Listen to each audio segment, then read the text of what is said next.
dan diberkahi oleh Allah Subhanahu wa Ta'ala. Assalamualaikum warahmatullahi ta'ala wabarakatuh. Izinkan saya, Haji Bambang Kristiono SE, atau yang kalau di internal Partai Gerindra dikenal dengan sebutan Pak HBK, Ketua Badan Pengawas dan Disiplin atau BPD Partai Gerindra, yang juga adalah anggota DPR RI yang mewakili Dapil NTP 20 Lombok, mewakili Ketua Dewan Pembina serta Ketua Umum Partai Gerindra Bapak Haji Prabowo Subianto menyampaikan sambutan singkat pada pelaksanaan Hari Ulang Tahun Madrasah LPDI yang ke-87. Syukur Alhamdulillah, kita panjatkan kehadirat Allah Subhanahu wa Ta'ala, apresiasi serta ucapan terima kasih yang setinggi-tingginya dari Bapak Haji Prabowo Subianto kepada keluarga besar organisasi NW yang telah mampu mengejawantakan, mewujudkan dirinya menjadi organisasi yang besar, organisasi yang solid, serta sangat dihormati dan disegani. Dan ini bukan hanya oleh masyarakat NTB semata-mata, tapi juga oleh masyarakat seluruh rakyat Indonesia. Terlebih di bawah kepemimpinan yang mulia RTGB Bainuddin Hassani yang karismatik dan dikenal memiliki prinsip dan kepribadian yang kuat ini. Alhamdulillah, wasyukurillah, saya kira Partai Gerindra pada saat ini telah menjadi partai yang sangat beruntung di NTB, karena telah menjadi partai tempat berlabuhnya dan tempat berjuangnya orang-orang hebat, bagian penting dari generasi terbaik, generasi masyarakat NTB, generasi emas masyarakat NTB pada era ini. Sebagai penyandang tangan DPP Partai Gerindra di Provinsi NTB, telah saya perintahkan seluruh pimpinan, seluruh pengurus serta kader Partai Gerindra NTB untuk terus memperkuat silaturahmi dan kerjasamanya dengan organisasi NW di wilayah masing-masing.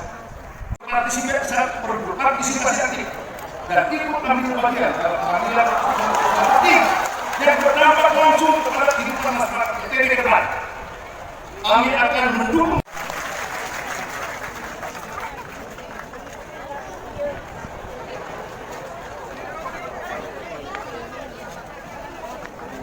الفقرة الثامنة المحاضرة الدينية بمناسبة الذكرى الحولية 87 لمدرسة نهضة الوطن الدينية الإسلامية. المحاضرة الأولى التي يلقيها فضيلة العالم العلامة الشيخ أبو عبد الله مصطفى بزيد التلمساني. Perayaan kemenangan itu penting. Perayaan kemenangan itu sebenarnya minas sunnah. Melaksanakan sunnah baginda Rasulullah Sallallahu Alaihi Wasallam alias tidak bid'ah. Dan itu beliau rasakan seolah-olah seperti saya memandang itu pada zaman Fathu Makkah. Itu semua kata beliau tidak mungkin terjadi kalau bukan karena kekeramatan dari Maulana Syekh Tuan Guru Kiai Haji Muhammad Zainuddin Abdul Majid. ثم لنعود على الحاضرة ولنعطي فرصنا السموح إلى pada kesempatan ini beliau sampaikan apa saja yang dituntut, diminta, dianjurkan kepada penuntut ilmu. Penuntut ilmu dianjurkan mengamalkan hal-hal pada waktu setelah Isya. Jadi menurut beliau itu amalan-amalan seorang penuntut ilmu ada yang diamalkan, ada yang dilaksanakan siang, pagi, sore, malam, setelah maghrib. Jadi seorang penuntut ilmu itu harus mengikuti langkah atau proses-proses yang sudah ditentukan oleh para ulama, dari guru, dari pengalaman.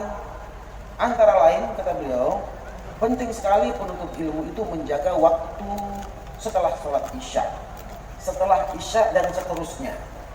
Penuntut ilmu penting sekali memperbanyak membaca sholawat setelah Isya, tidak membuang waktu.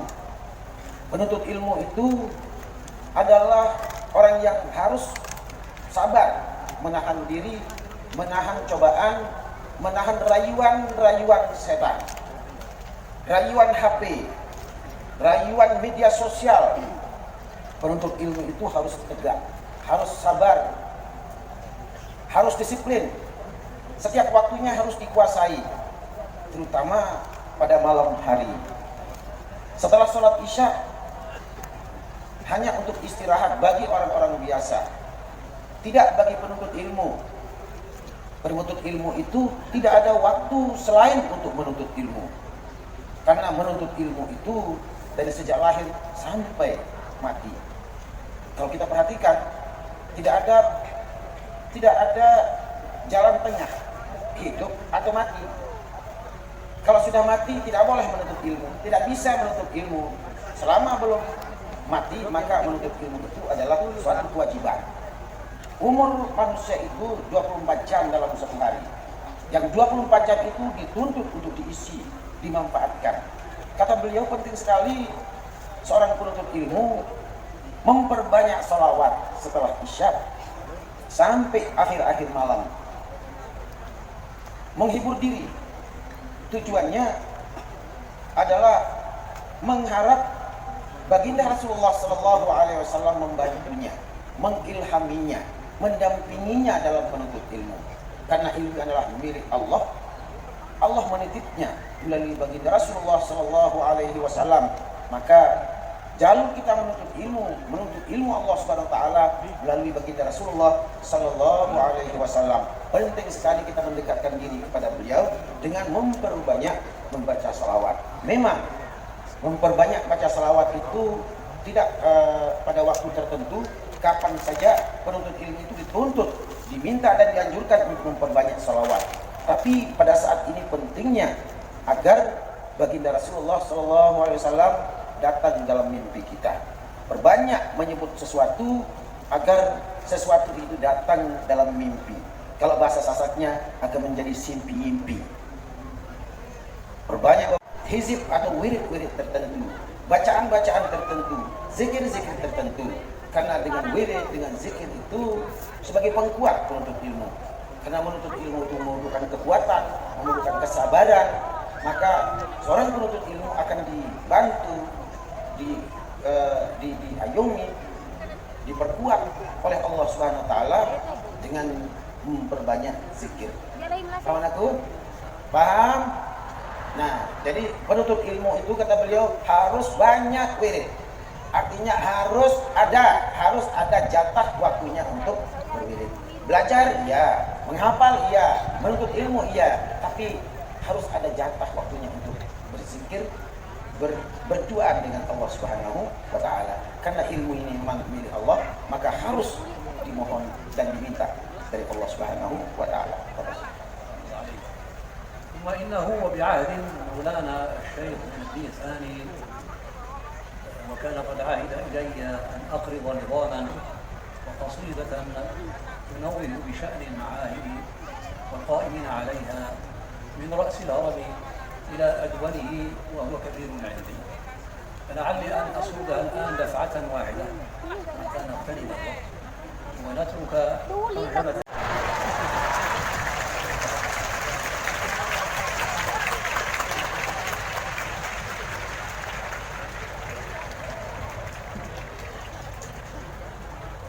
المحاضرة الثانية التي يلقيها المكرم فضيلة الشيخ والجرو الهد lalu Anas Hashri As-Sawlati.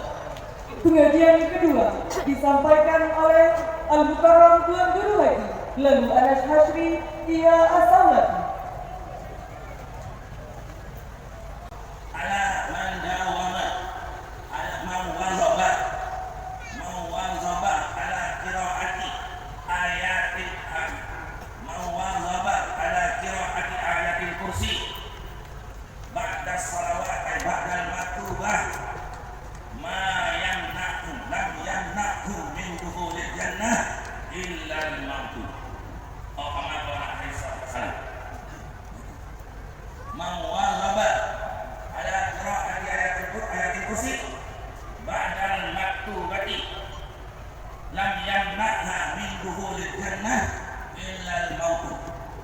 Barang siapa yang tetap selalu membaca kursi setelah sholat 5 waktu, tidak ada yang mencegah dia untuk masuk surga kecuali mati. Jadi sebabnya ada masuk surga karena belum mati. Dan kalau masuk surga mati dulu. Ayo mati itu. Tidak ada yang kamu surga. Jadi tidak ada yang akan menghalangi masuk surga kecuali mati. Tapi ingat, ayat kursi jangan pakai ayat kursi aja. Ayat kursi. Bukan. Masalah pengertian nanti. Ada ayat kursi Al-Quran. Allah la ilaha illa huwal hayyul qayyum. La ta'khudhuhu sinatun wa la nawm. Lahu ma fis samawati wa ma fil ardh. Man dhal ladzi yashfa'u 'indahu illa bi'idhnihi. Ya'lamu ma bayna aydihim wa ma khalfahum wa la yuhituna min shay'in min 'ilmihi illa ma sha'a. Wasi'a kursiyyuhu as-samawati wal ardh wa la yahuduhu hifdhuhuma wa huwal 'aliyyul 'azim. Itu nama ayat kursi. Sebagaimana yang orang sering berjamaah mesti kita diajak itu. Rupanya bapak saya dulu mengamalkan hadis ini setiap kita berjamaah tidak pernah lupa bahwa Maulana Syekh mengajak kita untuk berdoa dengan membaca ayat kursi. Mudah-mudahan juga diteruskan oleh pewaris beliau. Seperti itu saya bermaaf.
Subhanallah walhamdulillah wa la ilaha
mustasyari lakikannya. Sudah masanya nada berbakti membela NU sepenuh hati. Sudah masanya nada berbakti membela NU sepenuh hati. Memelihara sepenuh hati, menanam jiwa disiplin sejati.